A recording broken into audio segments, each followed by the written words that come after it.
Welcome to Mufti Nadeem Hussaini official YouTube channel.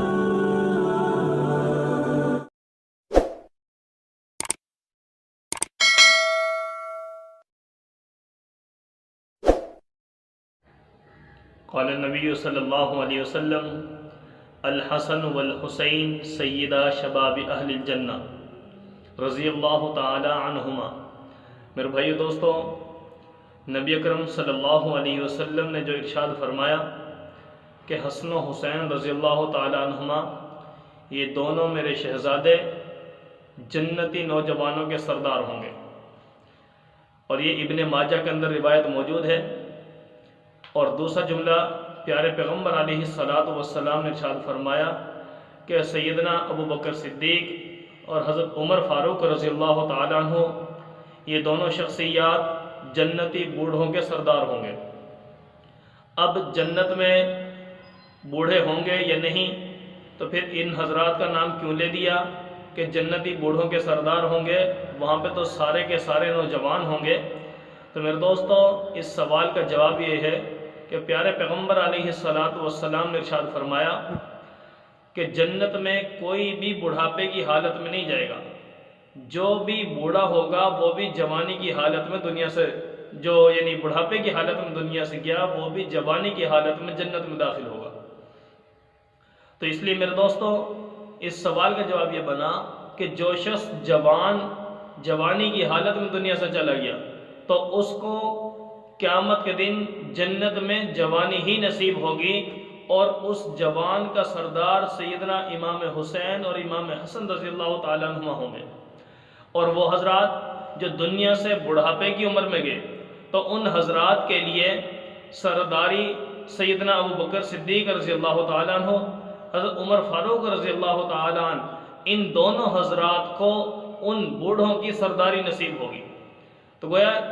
جوان سارے ہی ہوں گے، لیکن جو جوانی میں دنیا سے جائے گا ان کے سردار حسن و حسین رضی اللہ عنہما، اور جو بڑھاپے کی حالت میں دنیا سے جائے گا ان کے سردار حضرت ابو بکر صدیق اور حضرت عمر فاروق رضی اللہ تعالیٰ عنہ ہوں گے۔ تو لہٰذا میرے پیارے پیغمبر علیہ السلام نے اپنے ان شہزادوں کو، ان دو نوجوان صحابہ کو، اپنے نواسہ کو جو جنتی نوجوان کا سردار قرار فرمایا ہے، تو میرے دوستو یہ ان کی عظمت ہے، ان کی فضیلت ہے، ان کی شان ہے جو آپ علیہ السلام نے ذکر فرمائی ہے۔ تو اس لیے میرے دوستو، ان حضرات کی محبت دل میں ہونا، ان سے عقیدت کا ہونا، ان سے محبت کا ہونا یہ لازمی ہے اور ایمان کا جز ہے۔ اہل بیت رضی اللہ تعالی عنہم اجمعین اور صحابہ کرام رضوان اللہ علیہ اجمعین، یہ دونوں حضرات کے ساتھ ہم مسلمانوں کا عقیدہ اور یقین اور ایمان ہونا ان دونوں پر لازم اور ضروری ہے۔ صحابہ کو بھی ماننا ہے، اہل بیت کو بھی ماننا ہے،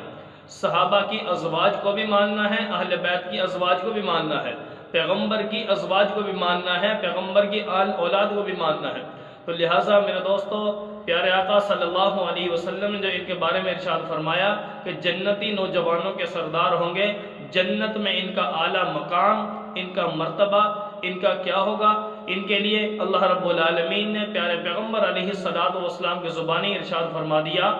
ابن ماجہ کی روایت ہے، الحسن والحسین سیدہ شباب اہل الجنہ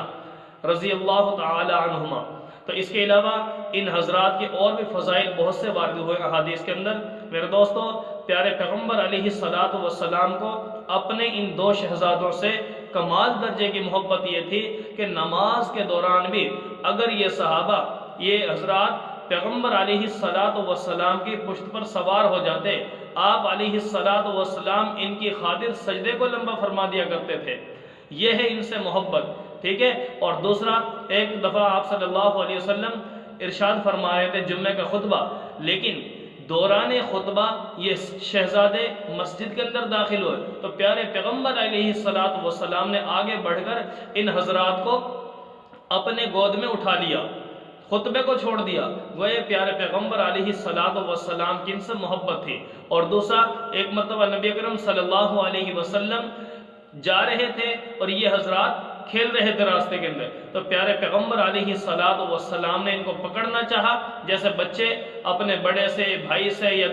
باپ سے بھاگتے ہیں ادھر ادھر، تو ایسے ہی یہ بھی بھاگنے لگے، تو آپ علیہ الصلوۃ والسلام بھی ان کے پیچھے تھوڑے سے بھاگے، ان کو گویا کھلانا چاہا۔ تو اس طرح پیارے پیغمبر علیہ الصلوۃ والسلام کی ان سے محبت تھی، ان سے محبت ایمان کا جز ہے۔ میرے دوستو، ہر مسلمان کا عقیدہ اور نظریہ یہ ہے کہ پیارے آقا صلی اللہ علیہ وسلم کے یہ دو شہزادے جنتی نوجوانوں کے سردار ہوں گے۔ ان کی سرداری کا سرٹیفکیٹ اور لقب اللہ رب العالمین کے پیغمبر نے دنیا میں ہی ارشاد فرما دیا، اور پیارے پیغمبر علیہ الصلوۃ والسلام نے فرمایا کہ مجھے ان میرے شہزادوں کو گویا شہید کیا جائے گا، اور جس جگہ پر شہید کیا جائے گا اس جگہ کی مٹی بھی مجھے دکھلائی گئی ہے۔ تو میرے دوستو، ان کی بڑی قربانیاں ہیں، نبی کے ساتھ بڑا گہرا تعلق ہے۔ اللہ رب العالمین سے دعا ہے کہ اللہ تعالیٰ ان حضرات کی ان شہادتوں کو قبول فرمائے، اور ہم مسلمانوں کو ان کے ساتھ سچی محبت، سچی عقیدت نصیب فرمائے، اور ان کا جو مشن تھا اعلاء کلمت اللہ کے لیے، دین اسلام کے سربلندی کے لیے، یہ اپنی جانوں کے نذرانے پیش کرنے کے لیے میدان کربلا میں پہنچے ہیں۔ تو لہٰذا زندگی کی ابتدا ہو، زندگی کی انتہا ہو، یا زندگی کا درمیان ہو، میرے دوستو، ہر وقت یہ صحابہ پیغمبر علیہ الصلوۃ والسلام کے اس دین کی سربلندی کی فکر میں لگے رہے، کوشش میں لگے رہے، جان، مال، آل، اولاد، گھرانہ، سب کچھ اللہ کے راستے میں قربان کر دیا۔ تو میرے دوستو، ان حضرات کی کاوشوں کو اللہ تعالیٰ قبول فرمائے، اور ہمیں بھی ان سے سچی محبت اور ان کے مشن کو اپنانے کی توفیق نصیب فرمائے۔